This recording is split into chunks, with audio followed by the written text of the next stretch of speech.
বিশ্বনবী বললেন, কোন নারী যদি 4টা কাজ করে ওই নারীর জন্য 8টা জান্নাতের দরজা খুলে দিবে কে? আল মারআতু ইযা সাল্লাত খামসাহা সামাত শাহরাহা আতাআত বা'লাহা হাফিজাত ফুরুজাহা ফালতাদখুল মিন আইয়ি আবওয়াবিল জান্নাতি শাআত। মায়েরা ভালো করে শুনেন, যে নারী 5 ওয়াক্ত সালাত পড়বে, রমাদানের রোজা রাখবে, স্বামীর আনুগত্য করবে, লজ্জাস্থানের হেফাজত করবে, এই 4টা কাজ করলে আল্লাহ তাআলা তার জন্য 8টা জান্নাতের দরজা খুলে দিবে। এজন্য বিশ্বনবীও কালেকশন করতেন। তো বিশ্বনবী বললেন, মহিলারা বেশি বেশি দান করো।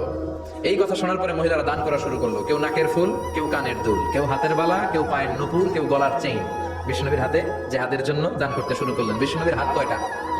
একটা বলে 2টা। তো 2 হাতে বিশ্বনবী আর কয়টা নেবেন? আর নিতে পারে না। বেলালের বললেন, বেলাল তোমার চাদরটা নিয়ে আসো। বেলালের কোন চাদর নিয়ে ধরলেন। বিশ্বনবী কালেকশনের ওয়াজ শুরু করলেন, আর বেলাল কালেকশনের সব জিনিসপত্র গোছাতে লাগলো। কোন সুবহানাল্লাহ। এজন্য কালেকশন করাটাও সুন্নাত, তবে ওটা একটা লিমিটেশনের মধ্যে, একটা সৌন্দর্যের মধ্য দিয়ে। কিছু কিছু মাদ্রাসার ছেলে মেয়েদেরকে চাল ওঠানোর জন্য বাড়ি বাড়ি পাঠায়, আছে না নাই?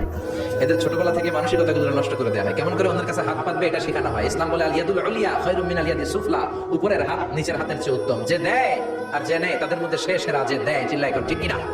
আবার ইসলাম বলে দেওয়ার সময় ভারসাম্য করে দিবা, দেওয়ার সময় কিপটামি করা যাবে না, আবার ঘরে যা আছে সবও দিয়ে দেওয়া যাবে না, ঠিক কিনা?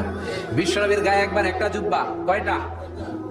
এক ভিক্ষুক এসে বলে, নবী আমার জুব্বা নাই, আমার জুব্বা দেন। দয়ার নবী, মায়ের নবী নিজের জুব্বাটা খুলে দিয়ে ওই ভিক্ষুকের হাতে তুলে দিলেন। এখন নবীর গায়ে কোনো জুব্বা নাই।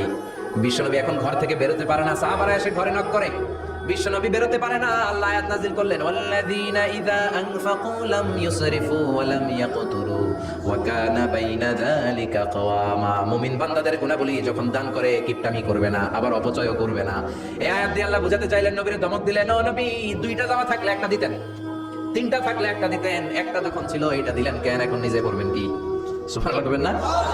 ইসলাম তো ব্যালেন্সড রে ভাই। ইসলাম ভারসাম্যপূর্ণ। ইসলামের সব বিধানগুলো আপনার সাথে স্যুট করবে, ম্যাচ করবে।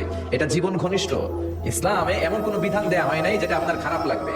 অন্যান্য সব ধর্মের প্রতি শ্রদ্ধা রেখেই বলি, আমার ইসলাম যে আহকাম আমাদেরকে দিয়েছে এরকম বিধান কোনো ধর্মের ভেতরে নাই। চিল্লা এখন ঠিক কিনা?